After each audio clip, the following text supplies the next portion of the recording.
마지막 나팔 소리 나기 전에 들어야 할 이야기 마하나소나이 유튜브 채널 김경호 선교사입니다. 안녕하십니까?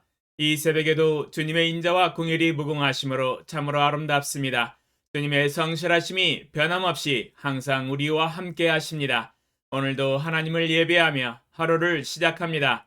날마다 새벽에 하나님과 동행하며 갖는 경건의 시간의 축복을 함께 나누는 시간입니다.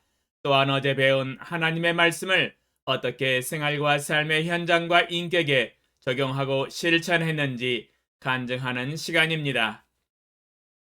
어제는 창세기 39장을 통하여 요셉의 삶에 설상가상으로 닥치는 어려운 고난이 하나님께서 계획하신 온 세상을 구원하시기 위한 연단의 과정이었음을 배우는 시간이었습니다.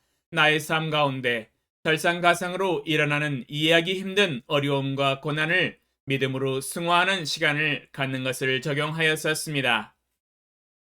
최근에 저의 삶에는 어금니가 조금 깨지는 사건 외에는 고난이 찾아오지를 않았습니다. 설상가상으로 다가오는 불시험이 없었습니다. 그러나 젊었을 때에는 몇 번 있었습니다. 그 한 가지 사건을 간증으로 나누겠습니다. 이 사건은 제 인생에서 가장 감당하기 어려웠었던 설상가상의 고난의 사건이었습니다. 이전에 한번 간증을 하였었듯이 제가 중국 북경으로 선교사로 파송되기 전에 해외 선교사로 나갈 수 있었던 두 번의 기회가 있었다고 말씀을 드렸었습니다. 지난번 간증 때 첫 번째 기회였었던 베트남 선교의 길이 막혔었던 이야기를 해드렸습니다. 오늘은 두 번째 기회였었던 중국 청도로 나갈 수 있었던 길이 막힌 사건입니다. 중국 북경으로 나가기 3년 전의 일입니다. 중국에 이미 나가서 일하고 계시는 홍 사장님의 도움을 통하여 중국 청도와 청도대학을 소개받았습니다. 선교회의 지도자와 저희 부부가 함께 청도에 가서 앞으로 중국에서 선교할 청도시와 청도대학을 둘러보았습니다. 정말 아름다운 땅이었으며 청도시가 산동성에 속한 곳이었는데 산동성은 인구가 1억을 넘기는 큰 성이었습니다. 대한민국의 2배의 인구를 가지고 있었습니다. 개인적으로 바다를 매우 좋아하는데 청도대학 앞에서 바라보면 바다가 보였습니다. 홍 사장님과 선교회 지도자와 저희 부부가 함께 청도시를 둘러보고 청도대학 캠퍼스를 발로 밟으며 이 땅과 이곳에 사는 영혼들을 저희 부부에게 주시도록 기도하였습니다. 여호수아 1장 2절로 4절 내 종 모세가 죽었으니 이제 너는 이 모든 백성과 더불어 일어나 이 요단을 건너 내가 그들 곧 이스라엘 자손에게 주는 그 땅으로 가라. 내가 모세에게 말한 바와 같이 너희 발바닥으로 밟는 것은 모두 내가 너희에게 주었노니 곧 광야와 이 레바논에서부터 큰 강 곧 유브라데 강까지 해쪽 속의 온 땅과 또 해지는 쪽 대해까지 너희의 영토가 되리라. 여호수아 1장 2절로 4절에 너희 발바닥으로 밟는 것은 모두 내가 너희에게 주었노니 말씀하고 계십니다. 동일하게 저희 부부도 이 말씀을 주장하며 청도시와 청도대학을 발로 밟으면서 믿음으로 밟는 이 땅을 저희 부부에게 영적인 기업으로 주시도록 또한 이 땅에서 살고 있는 영혼들을 저희 부부의 손에 붙여주셔서 영혼들을 구원시키며 주 예수님을 따르는 제자들이 하늘의 별처럼 일어나도록 기도하였습니다. 그리고 두 아들이 다닐 청도 초등학교 교장을 만나서 입학금을 납입하고 입학 허락을 받고 한국으로 돌아왔습니다. 중국 청도시로 떠날 모든 준비가 다 되었습니다. 거기에다가 제가 한국에서 운영을 하고 있었던 어린이집을 저희 부부가 신뢰하고 친구처럼 지냈던 교회를 다니는 장사장 부부에게 운영을 위탁하고 한 달에 소요될 생활비를 매달 보내주기로 하고 위탁 운영 계약을 마쳤습니다. 이미 계약을 체결하고 매달 받는 생활비를 1년 정도 받아서 생활을 하고 있었습니다. 이미 어린이집을 위탁한 상태라서 운영에서 손을 떼고 자유롭게 중국 청도 답사 여행도 할 수 있었습니다. 이제 8월 달에 중국 청도로 떠나기 위하여 비행기표를 예약하고 이삿짐도 모두 쌌으며 살고 있던 서울의 아파트도 전세로 내주었습니다. 그러나 생활비가 들어오기로 한 날짜에 장 사장 부부로부터 7월달 생활비가 입금이 되지 않았습니다. 만약 생활비가 들어왔다면 2주 뒤에는 바로 중국 청도로 출국을 하였을 것입니다. 만약 청도로 이미 입국하여 선교 중에 생활비 중단 사태가 일어났더라면 더욱 큰 고난을 당할 뻔하였습니다. 그러나 바로 직전에 입금이 되지 않으면서 더 큰 고난을 당할 수 있었던 것을 막아주셨고, 또한 장 사장이 어린이집 운영을 실패했다는 것을 딱 맞추어서 적재 시기에 알게 되었습니다. 장 사장이 저희 어린이집만 위탁 운영을 한 것이 아니라 여러 군데의 어린이집을 함께 위탁 운영을 하였었는데 모두 운영을 실패하면서 도산이 되었습니다. 저희 부부가 장 사장 부부를 만나서 책임을 물었으나 끝까지 책임을 지지 아니하여서 강제적으로 위탁 계약을 철회하고 어린이집을 다시 인수하여서 운영을 시작하였습니다. 원화들이 많이 줄어든 상태였었고 흑자에서 적자로 이미 전환되어 있었습니다. 거기에다가 서울에서 살고 있었던 아파트는 전세 입자가 이미 들어온 상태여서 어쩔 수 없이 어린이집으로 비행기 여행짐을 들고 들어가서 여장을 풀고 살았습니다. 중국 청도 선교도 무산되어 버렸습니다.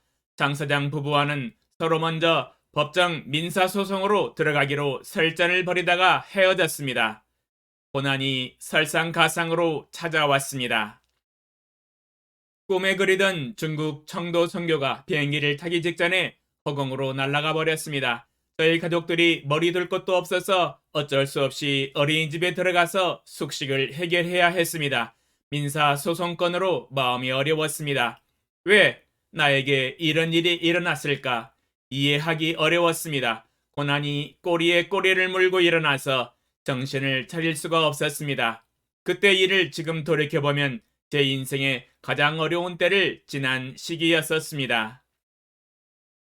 욥기 23장 10절. 그러나 내가 가는 길을 그가 아시나니 그가 나를 단련하신 후에는 내가 순금같이 되어 나오리라.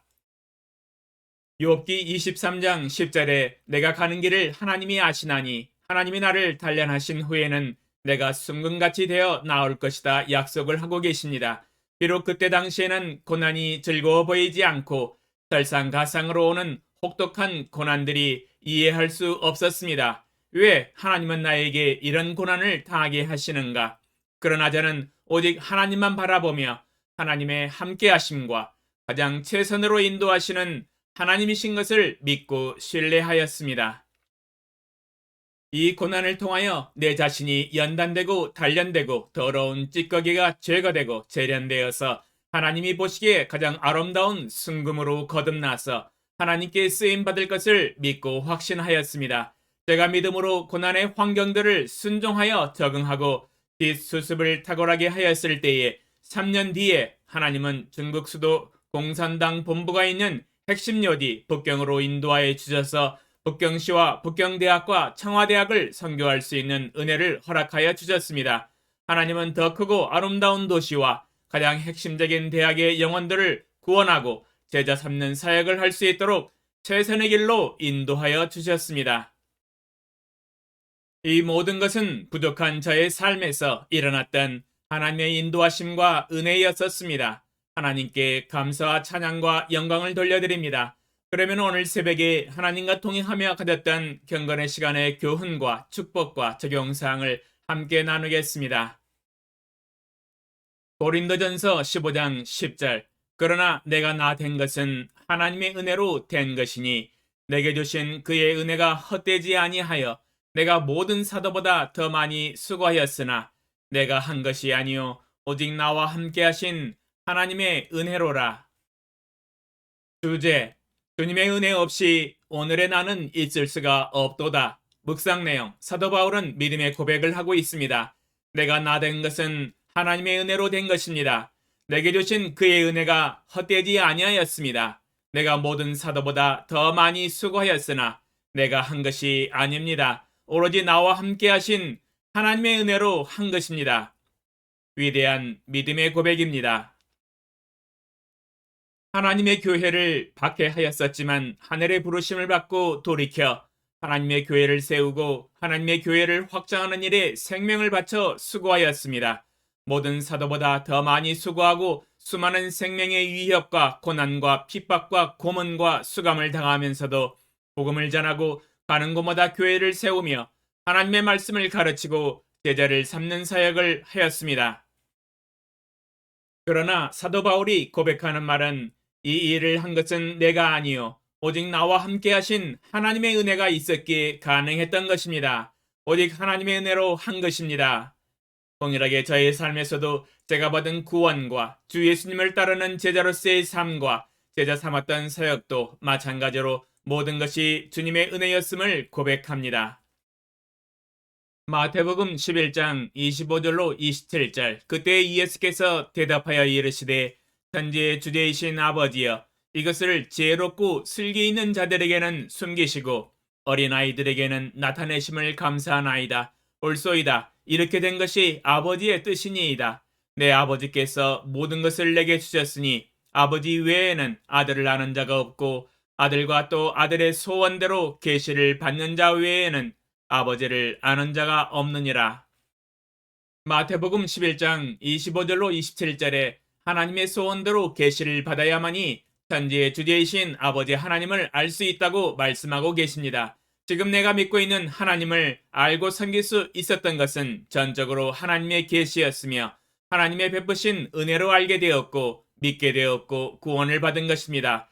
바로 하나님의 은혜였습니다. 오늘의 내가 거듭나고 구원을 받을 수 있었던 것은 하나님의 은혜가 없이는 불가능했었던 일이었습니다.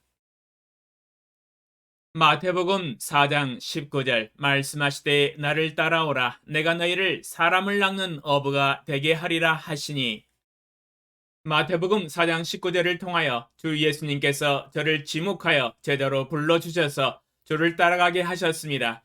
주여 제가 주님의 은혜로 저의 모든 것을 버리고 평생을 주님의 제자로 33년을 따랐습니다. 이제 저의 남은 인생도 끝까지 주님의 제자로 따를 것이며 모든 족속으로 제자를 삼아 아버지께서 분부하신 모든 것을 가르쳐 지키게 하는 일에 목숨을 다하여 외치게 하시고 제 자신이 먼저 하나님의 말씀을 지키는 일에 본을 보여 살다가 주님 보좌 앞에 나아가겠습니다.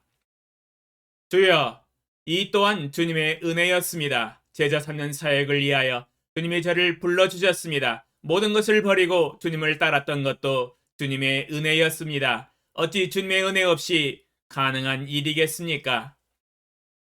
적용사항, 하나님께서 제 인생에 이루신 부르심과 구원과 제자로서의 삶과 제자 삼는 사역 그리고 중국 선교와 수많은 열매들과 믿음의 간증과 순종의 발자취 이 모든 것이 주님의 은혜였습니다. 오늘 제가 남긴 믿음의 발자취들을 다시 한 번 더 돌이켜보면서 하나님의 은혜였음을 고백하고 감사하는 시간을 갖게 하소서.